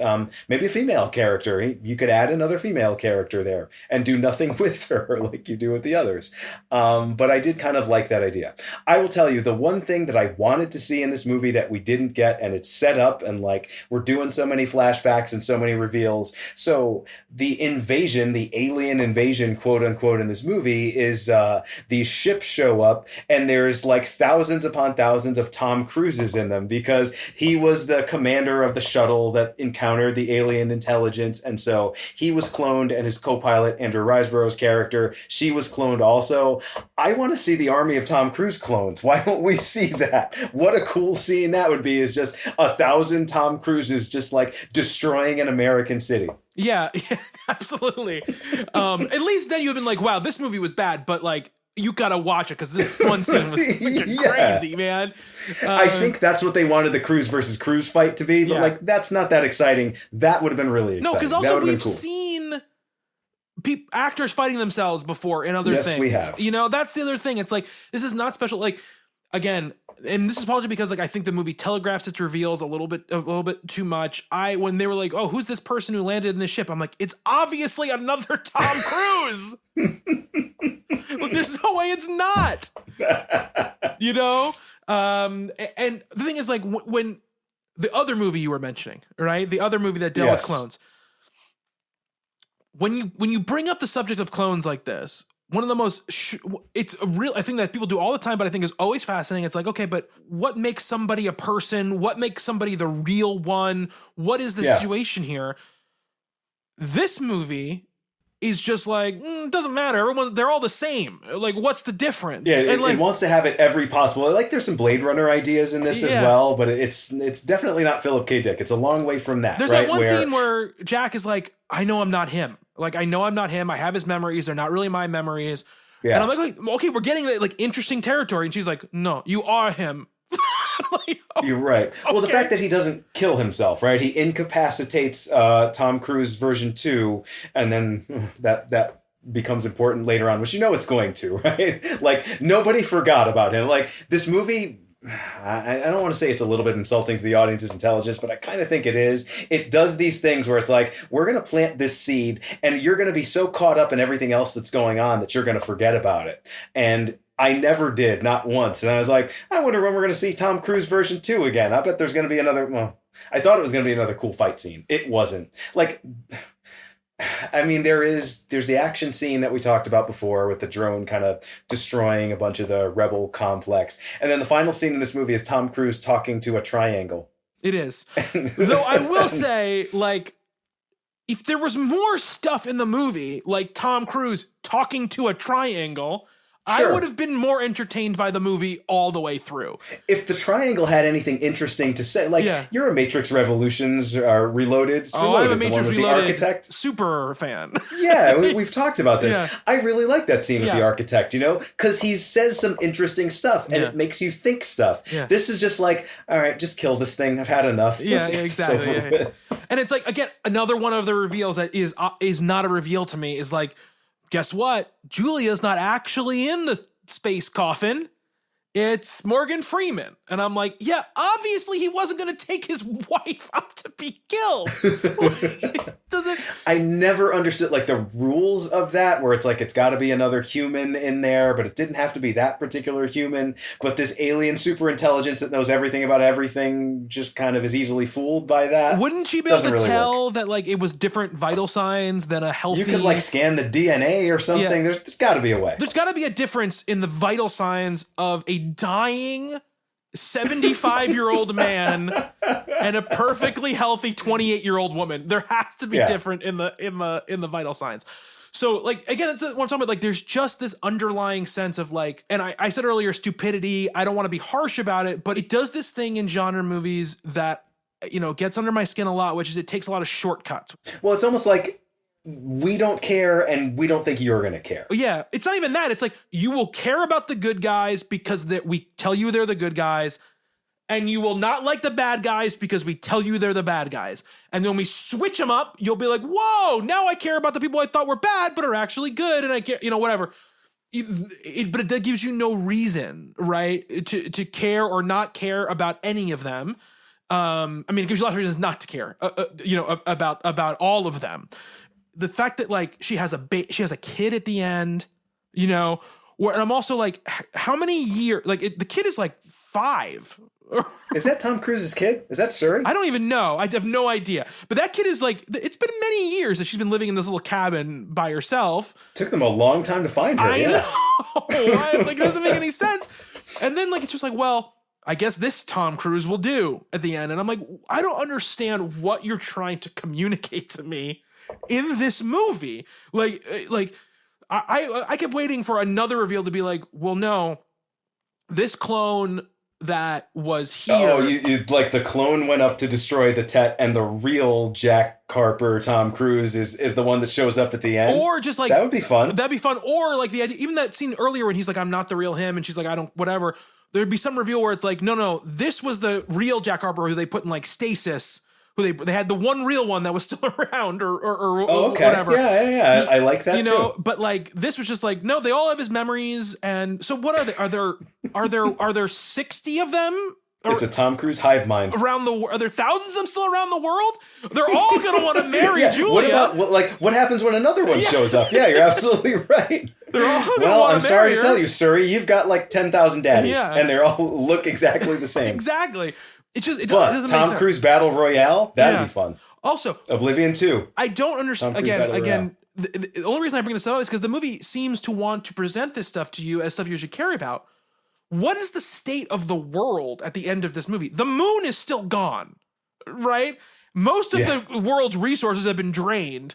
I don't understand what the living conditions are going to be for these people. Are they all going to live in like Tom Cruise's... Well, the little valley that he has apparently planted all by himself or something, that is going to propagate human civilization again. And too bad about the moon. We'll figure something else out. Well, I will say, to speak about stuff I did like, and it kind of goes with what I said before about the Vic character having like the power dynamic.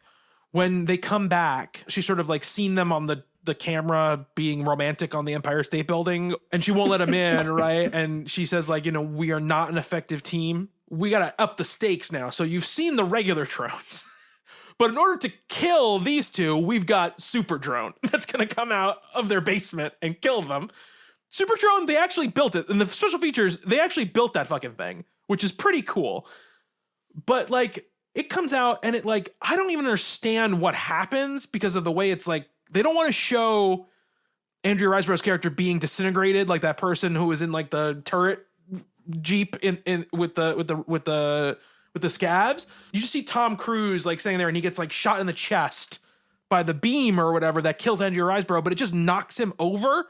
And I don't. Yeah, it's the most unceremonious death for her. Yeah, she's like a major character. There's so few major characters in this movie, and she's just like there, and then she's gone. Again, there are these little things that if the movie wants us to care about these people, this is why you give characters death scenes or moments right before they're dying where they can do one thing. Like, how does Jack Harper handle that, right? Like, he clearly cares for her in some sense. I mean, she's not his real wife or whatever, but yeah, if you just vaporize her, then you don't even get that scene of him kind of contending with, like, you know, it's just very convenient for him. It's like, all right, I guess I can go do my thing with Olga Kurylenko now. Yeah, but even if she's like, oh, like the last thing she does, she's mortally wounded, she like hits a button that lets them out of the building even though they're locked in, or whatever it might be, give her some moment to say goodbye.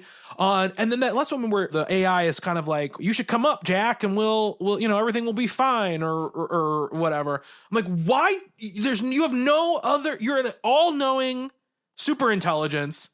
Your only recourse to stop this person was just one big drone. Like, can't you like remotely blow up their house or something in this moment? Why does it need him to come back anyway? Like, they keep talking about that, like, through the whole thing. Like, oh, because they need to stage the climax of the movie somewhere, and we've got to see inside. Now that we know what this thing is, we got to see the inside of it. It's not that exciting anyway. No. So yeah, we do get a Tom Cruise farm though. We do get a Tom Cruise farm when they come in. A very Matrix, obviously. I was just rewatching the Matrix. I rewatched the Matrix yesterday because I was like, I need something to like clear my palate.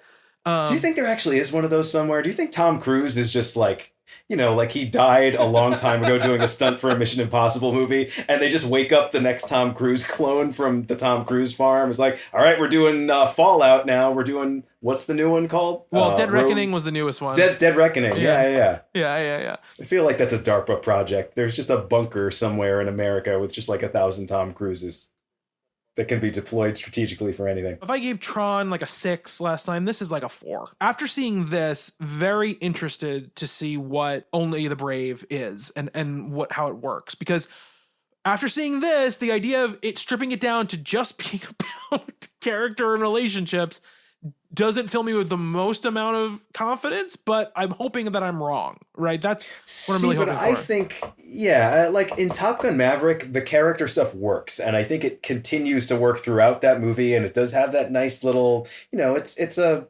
jingoistic military movie, but like the camaraderie between those characters and the fact that Tom Cruise's character is older and wiser and is trying to be kind of a father figure in that, I think it nails that stuff, and we'll definitely talk about that when we get to it. So maybe it's like, so we know he can do really amazing things visually, and maybe it's just a process of developing that more sort of human side of things. And maybe Only the Brave is the movie where that happens, right? Like it could be, or at least partially, so we can have a little bit more investment in it than in this. But yeah, I'm right there with you with the 4. Like it's not that we're here to rate movies anyway, but it is, you know, we're kind of charting this filmmaker's career, and there's some things that are, I think, still missing at this point that are more glaringly obvious in this movie than they were in Tron Legacy. And it's a little disappointing because he's not working in that franchise framework here. He's not under the thumb of Disney, who's looking for this to be like a continuation of something from the early 80s, kind of this beloved cult film, or, you know, whatever you want to call Tron. This feels so much like it's like the impression of the impression of a movie rather than a movie. It's like the thought of what a movie might look like. I feel like I read this somewhere, some review or something. Someone said, like, this is the movie that, like, when a character is in another movie are watching a big budget movie, like in a scene in that movie, like, you know, two characters are out on a date or something and they go see like the sci-fi summer blockbuster. They go see Oblivion and they look up at the screen and this is what they're seeing. I definitely got that feel from it. Whoever said that, brilliant take on it. I agree 100%. Absolutely. And the thing you mentioned, like, it's an impression of another movie, and this can be done to effective means and non-effective means, right? There are plenty of, but a movie that I often mention in this regard is the Todd Phillips Joker movie, right? Which obviously was a gigantic hit and people loved it. It won Joaquin Phoenix an Academy Award. But watching that movie, all I'm like is like, this is an impression of better movies that he's just sort of like squeezed into this framework that people will go see because it's got a character that they know, right? I don't like the Joker really at all.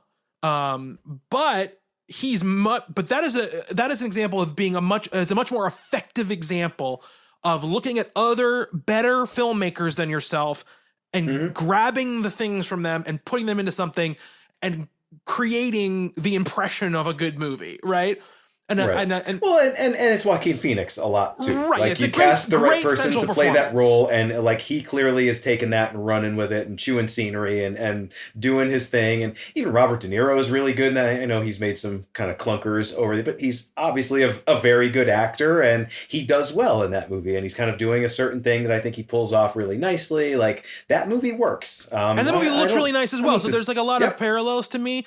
Well, I was going to ask you, so how do you feel about Edge of Tomorrow? I love Edge of Tomorrow. I do too. I like the original title better.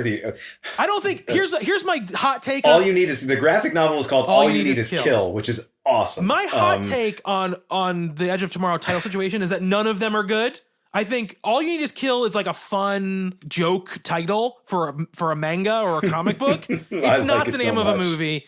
I think Edge of Tomorrow sounds like a presentation that they would give at a corporate retreat about the future of shareholder value. Well, that sounds like a very generic science fiction movie, like what this one is, and that one actually has a little bit of personality. And Live, Die, Repeat is, again, I think, which they kind of sort of renamed it to, I think is also not a great name, though more descriptive. It's a little better, but more descriptive of what it actually is. When Cruise is often at his best, it's when he's going, you know what my star persona is, and I'm going to subvert it and play off of it in a way that will really entertain you. Like that's what's Magnolia is like the hypothesis of this, right? It's like the apotheosis of this. It's like, here's all of my intensity and charm completely turned inside out. Collateral is similar to this, right? It's like, here's all my intensity that people love, but it turned vile, right? I can't believe we haven't mentioned Collateral until now. Yeah, that movie's great too. Edge of Tomorrow goes like, he's this really put together, charming, can talk his way out of anything guy,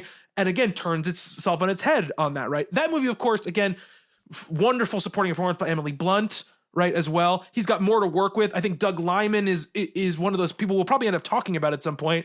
Very interesting, can be a very interesting director when he's given the right project. To watch Go for the first time in 25 years. It's a fascinating career, Doug Liman, right? Just a fascinating career.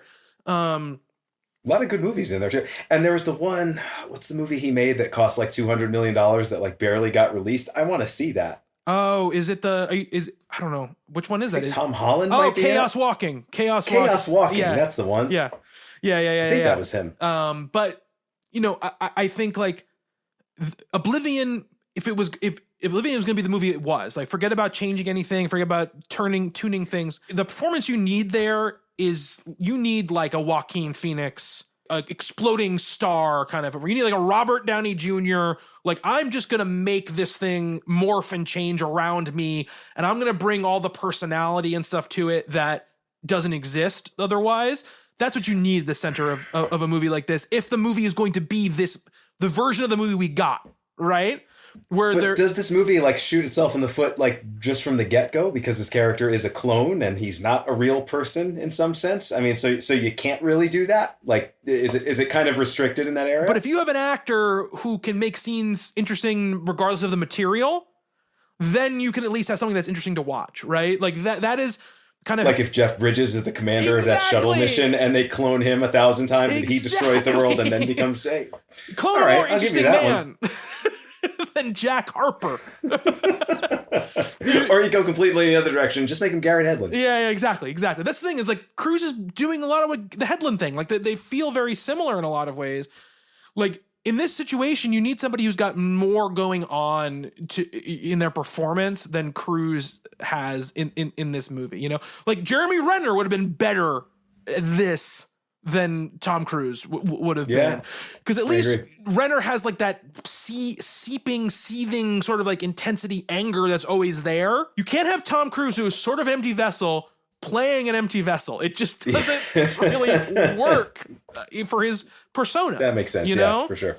He's just very flat in it. God bless Kirilenko. I'm not impugning her as an actress at all, but Chastain would have made every scene that they were in together better. She's just a more interesting actress with less material. That's the thing with stuff like this. You need somebody who's good at taking bad material and elevating it. You can't have somebody who plays down to the material. It just doesn't work. We talked about Michael Sheen in Tron Legacy. That's what you need. You need somebody who's like, what the hell is this? You know? Oh, if there could be like one supporting character in this movie, like it doesn't have to be that. You don't have to do this like sort of theatrical David Bowie thing, but like one supporting character that like has a little bit of like kind of sort of Morgan Freeman, but no, he's just Morgan Freeman. Like he's just bringing you the gravitas. Like it's like, plug these actors who you know their persona, you know what they do on screen, just put them into the exact role. Like it's just, I don't know. I like square pegs and round holes, and this movie's like it's definitely round pegs and round holes. Yes, it's smooth as possible. Everything is as smooth it is just like possible. the surfaces, just like the bubble ship. Yeah, very sleek, very professional. Yeah, feels like an Audi commercial. You know who would have been really good, and again, not to give away what we were talking about before, Sam Rockwell would have been much better, because again, he brings this sort of like live wire energy. And you're like someone who could improv during that stadium scene. Yes. Would be so much fun in this. Yeah, and would bring a little weirdness to it, right? I think with someone like Rockwell, you get across the fact that this guy doesn't really know what he's talking about, right? Mm-hmm. It's like I'm like, what am I? That is what you need in those situations. Or like a Colin Farrell. I mean, he could do these kinds of movies. I love Colin Farrell. The thing is, like 2013 Colin Farrell, you're getting like Total Recall Colin Farrell, so you're not really getting. I guess that's true. You're going to get the same type of performance. We are in a little bit of a Colin Farrell renaissance right now, and I'm all for it. Yeah, I mean, I love Colin Farrell. You need to give him something interesting to do. I mean, that was problem. I mean, I'm sure we'll do a Colin Farrell movie at some point, but like that was the thing about Colin Farrell is like the history of Hollywood is littered with good-looking character actors getting misidentified as leading men in movies. Yeah, absolutely. Colin Farrell has a ridiculously good-looking face, so they were like, "You're gonna be the boring romantic lead in 15 movies or whatever." And it's like, no, I'm actually way better as like a manic weirdo in things. Like I want to put on a fat suit and talk with a weird fake Brooklyn accent and be the Penguin. You know what I mean? Like that's like. I wouldn't be excited about that, except that he is in it, and now I'm really excited about that. But that's just like, it's just, Kosinski doesn't feel like a guy right now to me who, he gets gifted with Bridges and Tron, right? Bridges comes along with Tron, so there's nothing you can do. Bridges is coming, so you're gonna get the weird Bridges energy. Yeah, he doesn't feel like a guy who likes weird energy.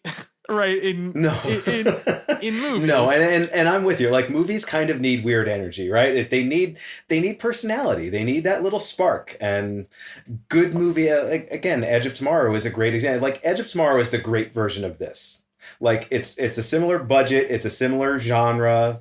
It kind of does a lot of things that relatively close to what this movie's doing. And yeah, this one just like. And again, I really wanted to like this movie. Like I went into this, like I thought, like hidden gem, undiscovered thing. I remember reading the reviews at the time. I was like, maybe it was just because of what Tom Cruise was at that time and nobody liked him. And it was kind of, all right, we're not going to give this movie the credit that it probably deserves. And I don't even mind a little generic, right? Like if the story was bad, if the script was, I think in the Rotten Tomatoes description of this, it's thinly written or something like that, which that's a wild understatement. But at the time, I didn't know that. But even that, I would have been okay with that if it just had something for me. And again, surfaces like on like you put this movie on in the background, turn the sound off, and just look at certain not all of it. Like I think all the post-apocalyptic stuff in this movie is pretty poor. Not that it looks cheap, it looks bad. It doesn't look interesting. Whereas the apartment, the ships, the the vehicles, there's some things that definitely do look cool, but it's not like, Tron Legacy, you could totally, like any frame of that movie, it's like, oh, that's cool to look at. This one doesn't really have that, there's parts of it that kind of look like, knockoff George Miller. There's parts of it that kind of look like knockoff Stanley Kubrick, but not in an interesting way. Yeah, and that's the thing, like speaking of George Miller, I just, I saw a couple weeks ago, I saw Furiosa to time date when we're doing this, and there is nobody more specific than George Miller, right? Like George Miller is like every single character in this, no matter what they are, you will remember them. Yeah, Fury Road was like I haven't seen Furiosa yet, but like all those female characters that like would have been nothing in any other movie. It's like, no, we kind of get to like, I'm not sure we know their names, but we know a little bit about every single one of them and we like them all. And all the villains in that movie, they're all fascinating. And like, you want to see more. Like you could have done any, like take whatever character. I mean, Furiosa is the obvious choice, but take any one of those characters, do a prequel based on them. And you've got a pretty interesting movie there. I don't want to see these characters in anything else. Like, oh my God, please, no, please. Like the prequel, like this makes $1 billion, and they're like, okay, we're gonna do the Jack Harper Intrepid Space Explorer movie. You know, you and I have talked about, off mic, our great love for the movie Pandorum, right? Mm-hmm. Which is, that movie's weird. It's a very weird movie. It's definitely a B movie, right? It's Ben Foster, sometimes he slices off a little too much ham for me. I love that guy. In some movies. He slices off just enough ham for me. In Pandorum, again, the thing, you have somebody with like this, again, it deals with some of the similar concepts, right, that we're talking about in this movie. And there is a weird like humanity because of how weird a specific Ben Foster is to that character that doesn't exist, here in Oblivion. There's a movie he's in. I can't remember. I think it's called Hostage. It's a very generic title. It's a Bruce Willis movie. Yeah, you've seen that, right? Yeah, of course. He's like the villain in that, and he is so much fun in that movie. Like I'll watch Ben Foster in almost anything too. I like those are the kind of actors I really, really like. I get why Tom Cruise is a movie star, but I don't know. I guess I'm not a movie star guy. Like I want to see people who are a little weird and a little quirky and can go off in those directions that you're not expecting them to. And like I remember very, very little about that movie, but I remember him in it, and he was a lot of fun and crazy and weird, and it was exciting. And like, yeah, Pandorum is like that too. It's not a great movie, but it doesn't, like, there's things you can see in Pandorum that you can't see anywhere else. And that, to me, that means something. Like, we are people who have seen a shit ton of movies, and, to our credit and to our detriment, right? Because I think it makes it harder to make an impression on it. Like, I could see, like, I was watching Oblivion, and, I grew up with these kinds of movies. My dad was a huge influence on me as a film fan, and he really liked sci-fi, and I could see him taking me to see this in the early 90s if it had come out. And I would have thought it was awesome. If I was a fifth grader and we went to see this movie and it has some really cool looking stuff in it, I would have been really into this. And later on, I would have watched it and be like, oh man, my dad took me to see this movie. Oh, this doesn't hold up at all. But it is like, I mentioned like my first post-apocalypse. I do feel like if you're a little kid and you haven't seen a Tom Cruise action movie, you haven't seen a big budget sci-fi thing like Edge of Tomorrow, this could be a nice little gateway drug for something like that. But it's not going to hold up at all when you go back and watch it later on. No. So, and the thing I'll say is, like, again, we talk about the kind of the era that Tom Cruise is in right now in this movie. Tom Cruise, I don't want to paint his career as him being someone who is always like a generic person in all of his movies. He's had we talked about some of the very interesting performances, and I do feel like the stuff he's done with, he's really only doing Mission Impossible movies now, right? He kind of felt like it was like, this is the safe haven for me. I'm going to do these movies until I can't do them anymore.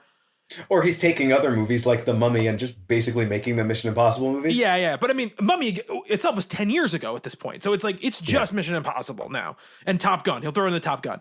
Because he's been trying to make that movie for a long time. But in those Mission Impossible movies, he has, over time, turned Ethan into kind of a little bit of an eccentric weirdo in a lot of ways. And the way he does the action scenes, he's no longer being like, I'm the cool action guy.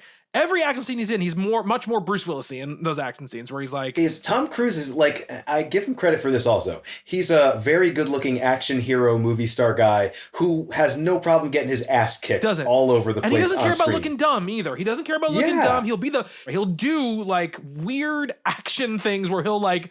he'll miss a jump, or he'll do a thing, or he'll look stupid. When he's used and deployed properly in those ways, he's an interesting screen presence, to me, 100%. So I don't want to pass it off like I think Tom Cruise is like a boring person. He's usually good at making nonsense more interesting because he just learned how to do it over the years. And he can't do it in this movie. He can't make it more interesting. There's not enough there to make it interesting. Can I ask a question that's kind of going back to Oblivion? What's the significance of the title of this movie? I don't know. Okay. It sounds cool. I thought I missed something. It sounds cool. Does it? It just reminded me of Videodrome, which is such a better movie than this. That one's weird. That one's quirky. Well, yeah. I mean, that's a Cronenberg movie. I'll watch that again anytime. No, I know. We can't hold Kosinski to the Cronenberg standard. I hold everybody to the Cronenberg standard. No, I just I thought I missed something. I guess I didn't. No, I mean, I think it's just supposed to be like kind of an evocative sci-fi title. You know, it reminds me very much of the video game Destiny in its like iconography, and there's a video game called Oblivion too, isn't there? Oh, there's the Elder Scrolls Oblivion. Yes, absolutely. Yeah. That has actually a story.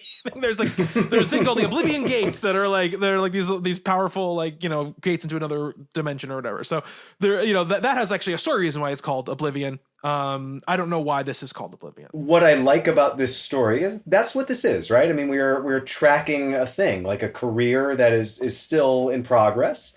And I feel like we're going to do that a lot with filmmakers. Like he's got the film coming out in 2025.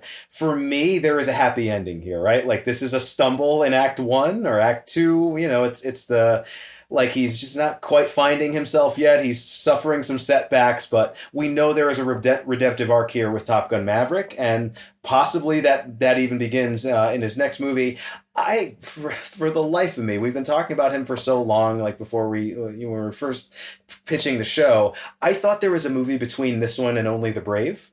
And I was like I was just driving the other day and I had no internet access, and it's like, all right, what is that other movie that we need to see? And it's like, oh, there is none. It's this one, then Only the Brave, then we get to Maverick, and then we're all like, we're sadly closer to the end of our run with him than I'd like to be. Well, we'll see. If we're sad about it after we finish the series, but we will. No, maybe.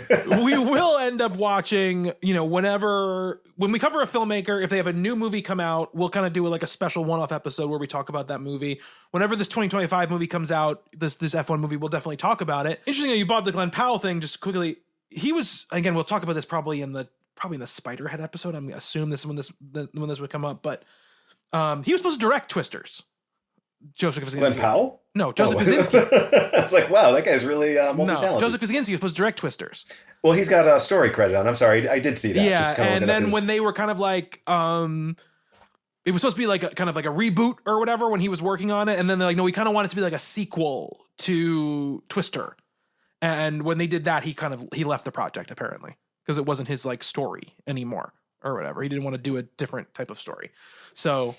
I feel like he's kind of not the guy for that. Kosinski, in many ways, is a sort of dying breed of filmmaker because, after this movie, he kind of becomes the more journeyman sort of situation where he's working for other people or getting hired by a studio to come in and direct a script or whatever. At least, and a big, yes, large budget, yes, like major actors, major cast. I mean, it's A-list all the way. Yeah. And I think next week is going to be fascinating too, because I think we're going to very much talk about the fact that it's also the type of movie that doesn't really get made very much anymore, which is a bunch of famous people all in a movie together. And the movie's not about superheroes or it's not science fiction. Based on a true story. Yeah. I love those kinds of things. It's like a mid-budget character drama, and I with some firefighting scenes. I'm sure, yes, but still. I feel like there's going to be some visually stunning stuff happening in that area. I can't imagine there isn't. It used to be called Stone Mountain, not Stone Mountain. I get it. It's not Stone Mountain. It had another name, Granite Mountain or something. That was the name before Only the Brave. A much better name though than Only the Brave, which I feel like I thought when I heard the name, it was like one of those like Christian. See, I pictured a generic military drama, Only the Brave in the poster, somebody getting the wings pinned on them or something like that. We'll see. We'll see how it is when we actually watch it. But I'm excited to check it out. You can find us at Intrepid Filmographers on social media, and we will be by the time you're hearing this, obviously, hopefully you've picked a bunch of episodes, so there'll be a presence going on.